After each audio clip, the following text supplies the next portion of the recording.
Salam alaikum. Donc, le dispositif que vous voyez ici, il s'agit d'une pendule de torsion. Donc, la pendule de torsion ici, elle est composée d'un fil de torsion, comme vous voyez ici, et une tige horizontale. Donc les forces appliquées à la tige sont le poids et la tension du fil. En plus de ça, il y a un couple de torsion. Comme vous voyez, si j'écarte la tige de sa position initiale, donc vous voyez, si je le lâche, donc il revient à sa position d'équilibre en oscillant. Donc ça veut dire qu'il y a une couple qui le ramène à sa position d'équilibre. Cette couple est appelée le couple de torsion qu'on a déjà vu. Donc le moment de cette couple est égal à moins C fois θ.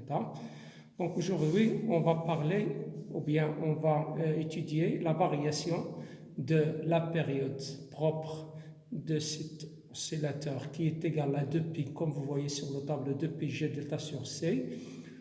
On va voir la variation de T0 en fonction de G delta.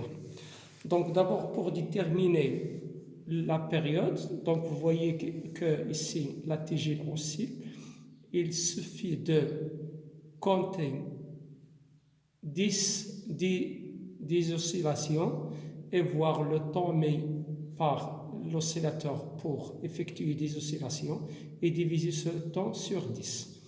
Donc vous voyez maintenant, vous voyez l'oscillation de la tige. Maintenant, pour varier le G delta, ça veut dire le moment d'inertie, je vais ajouter à la tige deux masses symétriques par rapport à l'axe de rotation.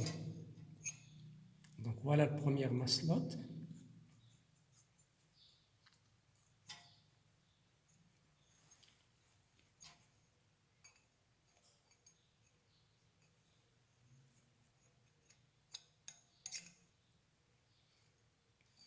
Et la deuxième.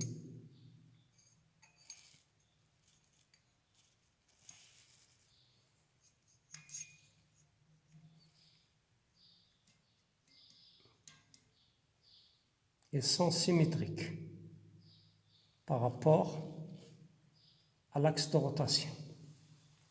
Et on recommence l'expérience. Donc, j'écarte. Et vous voyez, la période, elle a changé, bien sûr. Vous voyez, l'oscillateur, il oscille lentement. Donc, on détermine la période, ça veut dire 10 oscillations, et on divise ce temps par 10. Et après, maintenant, pour varier G delta, il suffit de varier la distance entre les deux masses-lottes. Comme ça, par exemple, on rapproche les deux masses-lottes comme ça. Et on recommence l'expérience.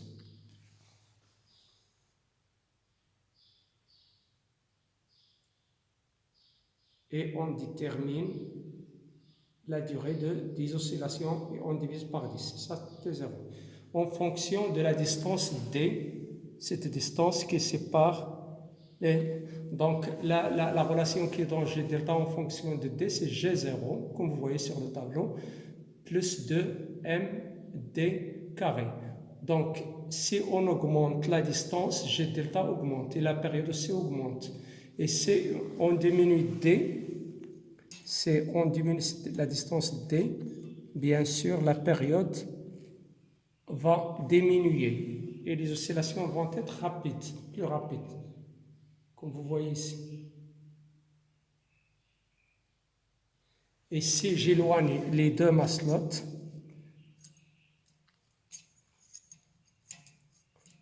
vous allez voir,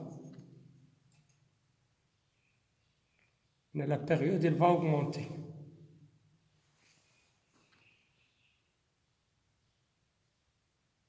La vibration, maintenant, elle est plus lente.